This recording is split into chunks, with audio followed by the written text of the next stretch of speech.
नमस्कार दोस्तों, स्वागत है आप सभी का MNGK GS पॉइंट में। दोस्तों, आज के इस वीडियो में हम करने वाले हैं लुसेंट किताब का निचोड़ हिस्ट्री के। दोस्तों, हम 100 प्रश्न का सुपरफास्ट रिवीजन करने वाले हैं। सारे प्रश्न दोस्तों किसी न किसी कॉम्पिटिटिव एग्जाम में पूछे गए हैं और आने वाले जो भी एग्जाम है उसमें भी पूछने की संभावना इससे अधिक है। दोस्तों, अगर आप लोग किसी भी कॉम्पिटिटिव एग्जाम का तैयारी कर रहे हैं तो इस वीडियो को पूरा जरूर देखिए दोस्तों, और इन 100 प्रश्नों को आप याद कर लीजिए। वीडियो के अंत में साथ ही कमेंट बॉक्स में बताइएगा 100 प्रश्न के अंतर्गत आप कितने प्रश्न का सही सही उत्तर दे पाए। इससे दोस्तों क्या होगा, तो आपको पता चलेगा जो आपके एग्जाम का तैयारी किस प्रकार है। तो चलिए दोस्तों, बिना समय को देर किए आज के इस हम हिस्ट्री के सुपरफास्ट रिवीजन को शुरू करते हैं।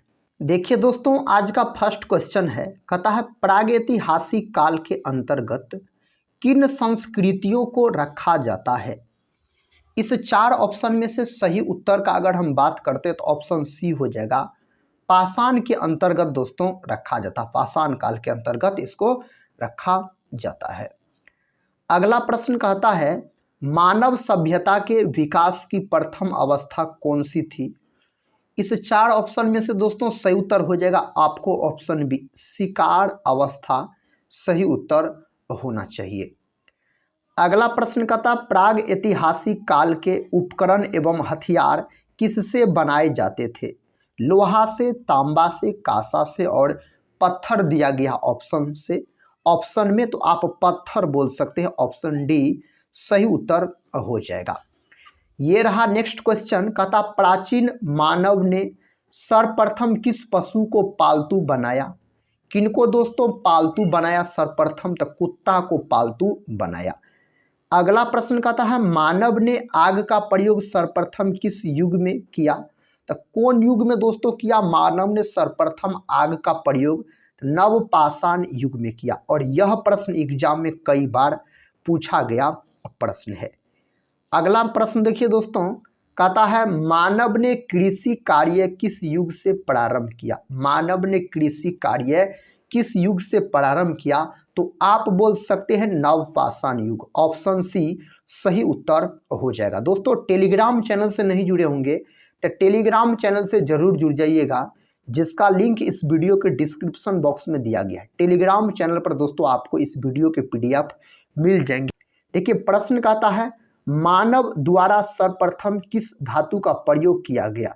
तो मानव द्वारा दोस्तों किस धातु का सर्वप्रथम प्रयोग किया गया, तो उसका नाम है आपको तांबा। कौन धातु का प्रयोग किया गया, तांबा धातु का प्रयोग किया गया। मानव ने सर्वप्रथम किस फसल का उपयोग किया। मानव ने सर्वप्रथम जो फसल का उपयोग किया था उस फसल का नाम है जौ।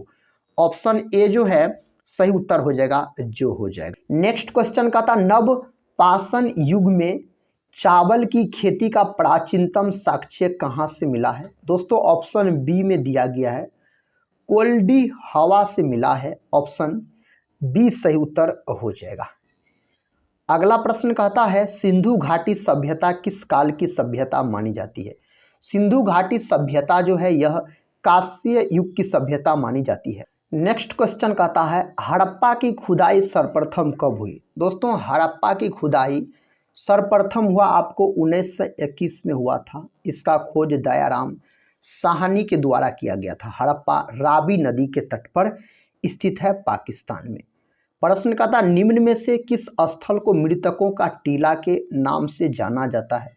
तो किसको दोस्तों जाना जाता है, तो मोहनजोदड़ो को जाना जाता है। मोहनजोदड़ो का खोज आप बोल सकते हैं 1922 में राखल दास बनर्जी के द्वारा किया गया था। और मोहनजोदड़ो भी साथी पाकिस्तान में है, सिंधु नदी के तट पर स्थित है। मोहनजोदड़ो के टीले को खोजने का श्रेय किसे है। आप इसका उत्तर बोल सकते हैं राखल दास बनर्जी। Option A. अगला प्रश्न का था हड़प्पा सभ्यता में विशाल स्नानागार का साक्ष्य कहाँ से प्राप्त हुआ है। दोस्तों यह जो प्राप्त हुआ ना मोहनजोदड़ो से। ऑप्शन बी सही उत्तर हो जाएगा, मोहनजोदड़ो से प्राप्त हुआ है। दोस्तों मिलान करने वाला प्रश्न है, कहता है मिलान करने के लिए इसका उत्तर बताइए। कहता है निम्न में से कौन सा युग सुमेलित नहीं है। दोस्तों पूछा जा रहा है, कहता कौन सही सुमेलित नहीं है, याद रखिए पूछा जा रहा है। कहता हड़प्पा, एक तरफ नगर दिया गया है, एक तरफ नदी दिया गया था। हड़प्पा जो है रावी नदी के किनारे, यह तो सही है। मोहनजोदड़ो दोस्तों सिंधु नदी किनारे, यह भी सही है। कालीबंगा दोस्तों घग्घर नदी किनारे, यह भी सही है। लोथल दोस्तों भोगवा नदी के किनारे है, सतलज नहीं, यहाँ पर होना चाहिए भोगवा। इसका मतलब साथी ऑप्शन डी जो है सही उत्तर हो जाएगा। अगला प्रश्न कर लेते हैं। देखिए प्रश्न कहता है सिंधु घाटी सभ्यता में गोदीवाड़ा का साक्ष्य कहाँ से प्राप्त हुआ है। सिंधु घाटी सभ्यता में दोस्तों यह लोथल से प्राप्त हुआ है। लोथल आपको गुजरात में है। प्रश्न कहता है निम्न में से किस धातु का प्रयोग हड़प्पा के लोग नहीं करते थे। हड़प्पा के लोग इनमें से कौन धातु का प्रयोग नहीं करते थे, तो लोहा का प्रयोग नहीं करते थे हड़प्पा का लोग। अगला प्रश्न कहता है किस हड़प्पा सभ्यता स्थल से कांस्य नर्तकी की मूर्ति प्राप्त हुई है। आप सही उत्तर बोल सकते हैं मोहनजोदड़ो। ऑप्शन ए जो है दोस्तों सही उत्तर हो जाएगा मोहनजोदड़ो। प्रश्न कहता आर्य भारत में सबसे पहले कहाँ बसे। तो आर्य भारत में सबसे पहले कहाँ बसे, इसका सही उत्तर होना चाहिए सप्त सिंधु प्रदेश। ऑप्शन ए सही उत्तर हो जाएगा। प्रश्न कहता ऋग्वैदिक काल का सर्वाधिक महत्वपूर्ण देवता कौन था। ऋग्वैदिक काल का सर्वाधिक महत्वपूर्ण देवता दोस्तों किसको माना जाता है, तो यह इंद्र को। ऑप्शन सी बोल सकते हैं, इंद्र को माना जाता है। ऋग्वेद में उल्लेखित नदियों में सर्वाधिक पवित्र नदी कौन सी थी, यह प्रश्न पूछा गया साथी एग्जाम में। तो सरस्वती नदी सबसे पवित्र नदी मानी जाती थी। अगला प्रश्न कहता ऋग्वैदिक आर्य किसकी पूजा करते थे। ऋग्वैदिक आर्य जो थे यह पूजा करते थे किसकी दोस्तों, तो इस चार ऑप्शन में से प्रकृति की बोल सकते हैं, प्रकृति की। ऑप्शन डी सही उत्तर हो जाएगा। प्रश्न कहता है ऋग्वेद के 10वें मंडल में निम्न में से किसका उल्लेख पहली बार मिलता है। किसका उल्लेख पहली बार मिलता है, तो शूद्र का उल्लेख दोस्तों पहली बार देखने को मिलता है। गायत्री मंत्र का उल्लेख किस वेद में है। गायत्री मंत्र का जो उल्लेख है ना दोस्तों, यह है आपको ऋग्वेद में, और सबसे प्राचीन वेद ऋग्वेद को ही माना जाता है। नेक्स्ट क्वेश्चन का था ऋग्वैदिक आर्यों की भाषा क्या थी।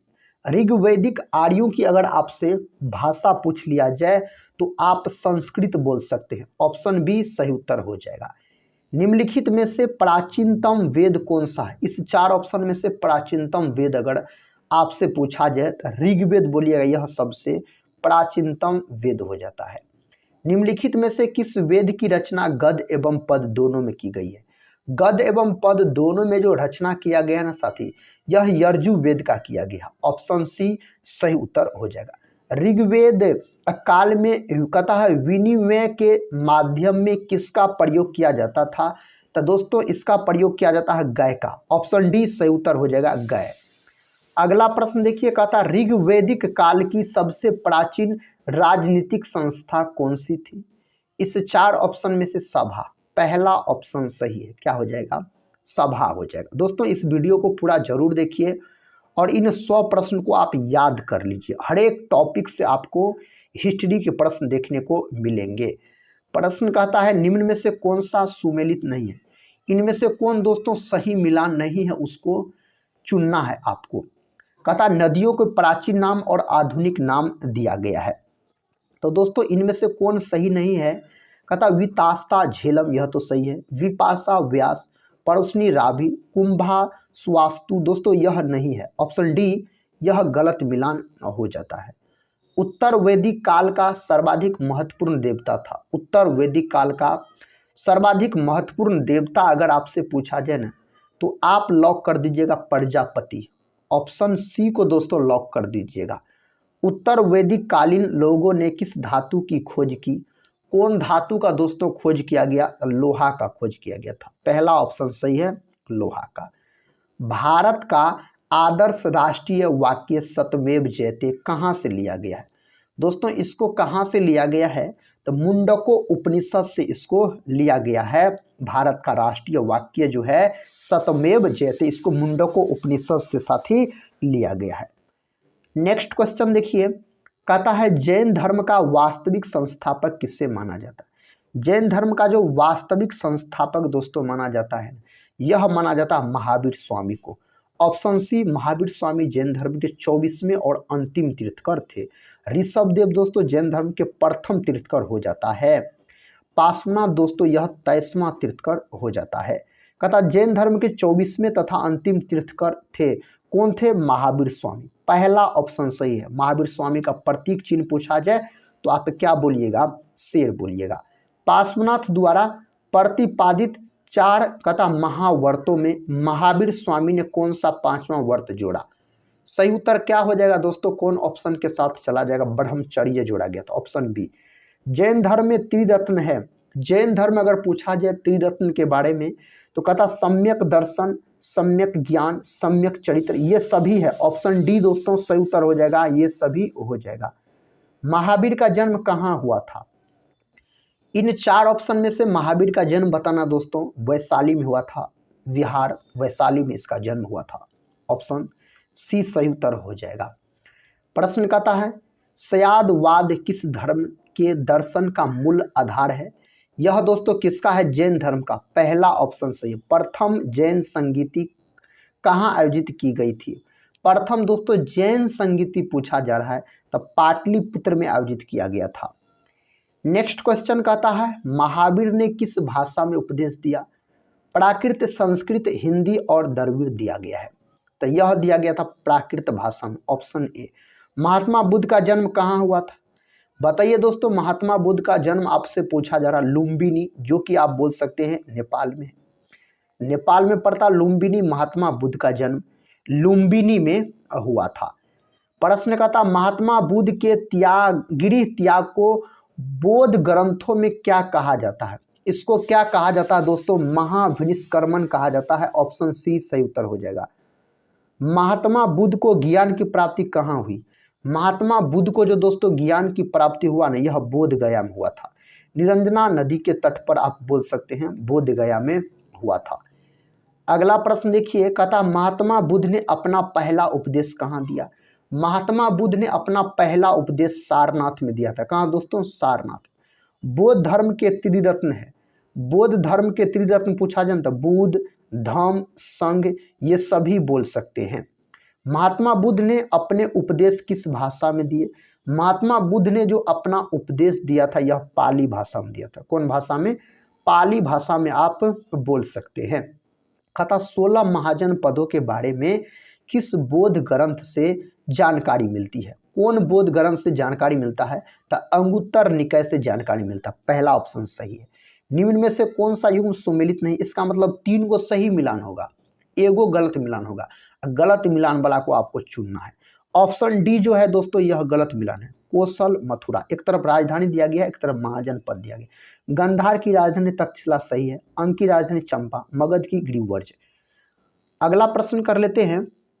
प्रश्न का था हर्यक वंश के किस शासक को कुनिक कहा जाता है? दोस्तों किसको कहा जाता है? तो अजात शत्रु को बोला जाता है। ऑप्शन बी अजात शत्रु को। पाटलिपुत्र नगर की स्थापना किसने की? पाटलिपुत्र नगर की स्थापना दोस्तों किया गया था उदाइन के द्वारा। उदाइन जो था दोस्तों यह अजात शत्रु के पुत्र थे। प्रश्न कहता है निम्न में से किस शासक ने वैवाहिक संबंधों के आधार पर अपने साम्राज्य को स्थिरता प्रदान की? आप बोल सकते हैं इसका सही उत्तर बिंबिसार हो जाएगा। अजातशत्रु के पिता थे दोस्तों बिंबिसार। कालाशोक के शासनकाल में बोल सकते हैं द्वितीय बौद्ध संगीति वैशाली में हुआ था।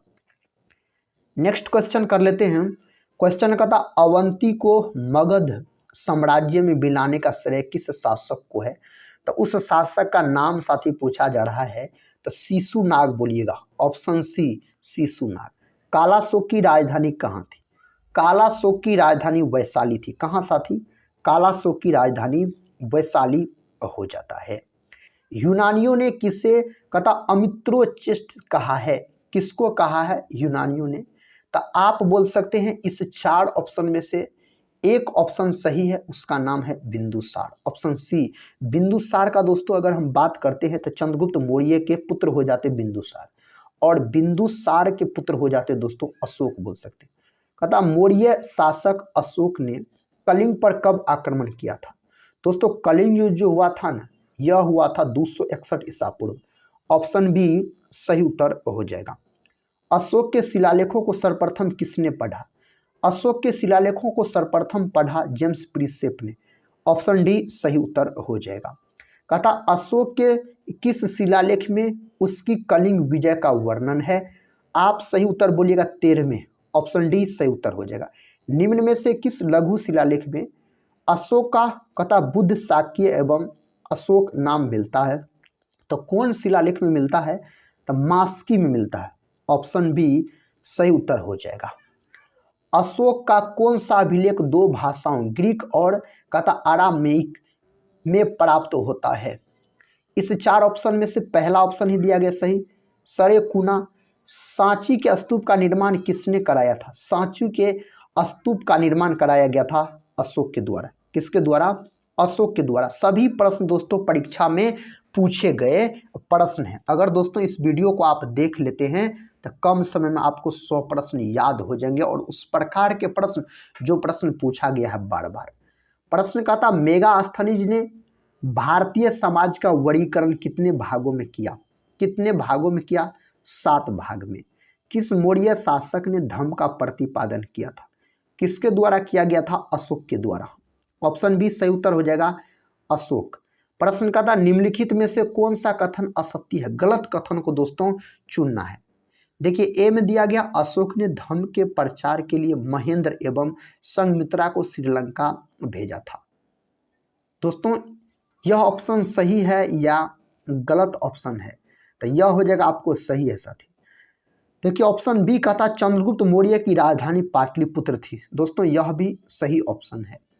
उसके बाद कहता अशोक के धर्म की परिभाषा राहुलोवाद सूत्र नामक बौद्ध ग्रंथ से मिल गई है। दोस्तों आप बोल सकते हैं ऑप्शन सी भी। कहता उपरोक्त में से कोई नहीं। ऑप्शन डी बोल सकते यह उपरोक्त में से कोई नहीं होगा, सभी सही है। कहता मौर्य काल में विशिष्ट किसे कहा जाता है?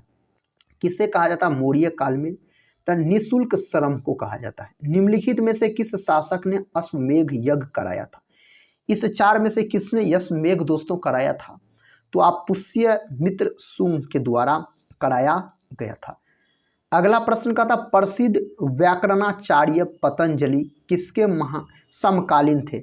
यह किसके समकालीन थे? तो यह हो जाता पुष्यमित्र शुंग के समकालीन थे। शुंग वंश का संस्थापक कौन था? दोस्तों शुंग वंश का संस्थापक पुष्यमित्र शुंग हो जाता है शुंग वंश का संस्थापक। भूदान कहता भूमिदान का सर्वप्रथम उल्लेख किस राजवंश के समय प्राप्त होता है? भूमिदान का दोस्तों तो आप बोल सकते सातवाहन। शीशे के सिक्के किस राजवंश के शासकों ने चलाए थे? सीसा का सिक्का दोस्तों सातवाहन के द्वारा चलाया गया था। किसके द्वारा? सातवाहन के द्वारा चलाया गया था। भारत में सबसे पहले किस वंश के शासकों ने सोने के सिक्के चलाए? तो कौन चलाए थे? इंडो ग्रीक के द्वारा चलाया गया था। किस राजा के शासनकाल में ईसाई धर्म प्रचारक कथा सेंट थॉमस भारत आया? आप बोल सकते हैं ऑप्शन सी क्या बोल सकते हो दोस्तों? गोंदो फनिसिस बोल सकते हैं। अगला प्रश्न देखिए। प्रश्न का था गुप्त वंश का संस्थापक कौन था? इस चार ऑप्शन में से गुप्त वंश का संस्थापक पूछा जा रहा है, श्रीगुप्त हो जाएगा सही उत्तर। अगला प्रश्न है गुप्त वंश के किस शासक ने सर्वप्रथम महाराजा धीराज की उपाधि धारण की? किसके द्वारा यह धारण किया गया था? चंद्रगुप्त प्रथम के द्वारा। किस गुप्त शासक को कविराज कहा गया? इस चार ऑप्शन में से दोस्तों किस गुप्त शासक को कविराज कहा गया है? आप सही उत्तर क्या बोल सकते हैं? समुद्रगुप्त। भारत का नेपोलियन भी इसको कहा गया है। किस गुप्त शासक को भारत का नेपोलियन कहा जाता है? तो समुद्रगुप्त को भारत के नेपोलियन के नाम से बोल सकते हैं, जाना जाता है।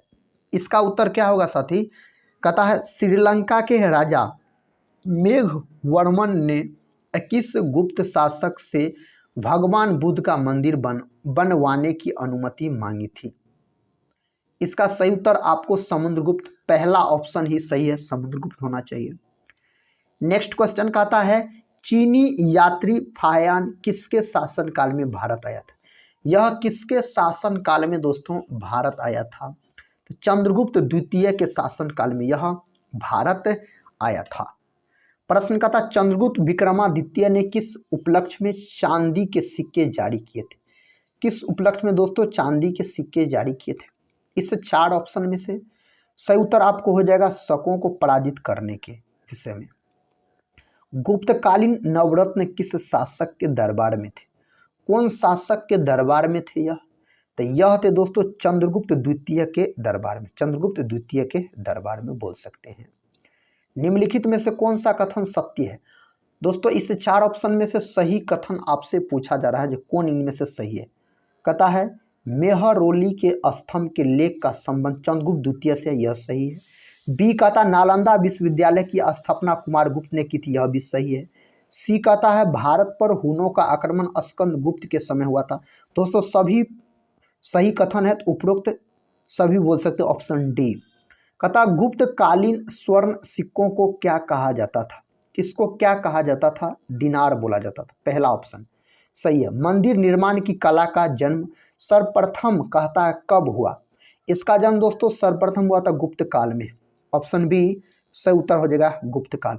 गुप्त कहता स्थापत्य कला का सर्वोत्कृष्ट नमूना है। आप सही उत्तर बोल सकते देवगढ़ का दशावतार मंदिर। ऑप्शन ए सही उत्तर हो जाएगा। सर्वाधिक सोने के सिक्के किस काल में चलाए गए? सर्वाधिक सोने के सिक्के दोस्तों चलाए गए गुप्त काल में। ऑप्शन ए हर्षवर्धन की राजधानी थी। हर्षवर्धन की राजधानी कन्नौज हो जाता है। ऑप्शन डी सही उत्तर हो जाएगा। चीनी यात्री ह्वेनसांग किसके शासन काल में भारत आया था? यह किसके शासन काल में भारत आया था? हर्षवर्धन के शासन काल में भारत आया था। प्रश्न कहता है प्रयाग प्रशस्ति की रचना किसने की थी? इसका रचना किसके द्वारा किया गया था? हरिसेन के द्वारा इसका रचना किया गया था। किसके द्वारा? हरिसेन के द्वारा। हर्षवर्धन को नर्मदा नदी के तट पर किस शासक ने हराया था? दोस्तों कौन शासक ने हराया था? तो बोल सकते हैं आप पुलकेशिन द्वितीय ने हराया था। साथ ही ये जो 101 नंबर का प्रश्न है, यहाँ से हम नेक्स्ट वाले वीडियो में आपको बताएंगे, साथ ही नेक्स्ट वाले वीडियो में लेके आएंगे। तो यह प्रश्न साथ ही HW में है, इसका उत्तर आप लोग कमेंट बॉक्स में बताइएगा। प्रश्न का था कन्नौज के लिए हुए त्रिपक्षीय युद्ध को अंततः किसने जीता? कौन जीता दोस्तों? पाल, प्रतिहार, राष्ट्रकूट और चालुक्य। इसका उत्तर आप लोग कमेंट बॉक्स में जरूर दीजिएगा। सभी पूछे गए प्रश्न है, याद रखिएगा। तो दोस्तों हम इस वीडियो को यहीं पर समाप्त करते हैं। इस वीडियो को अगर आप पूरा देखे हैं तो कमेंट बॉक्स में जरूर बताइएगा, साथ ही कितने प्रश्न का आप लोग सही से उत्तर दे पाए। मिलते हैं दोस्तों नेक्स्ट वीडियो के साथ, तब तक के लिए जय हिंद, जय भारत।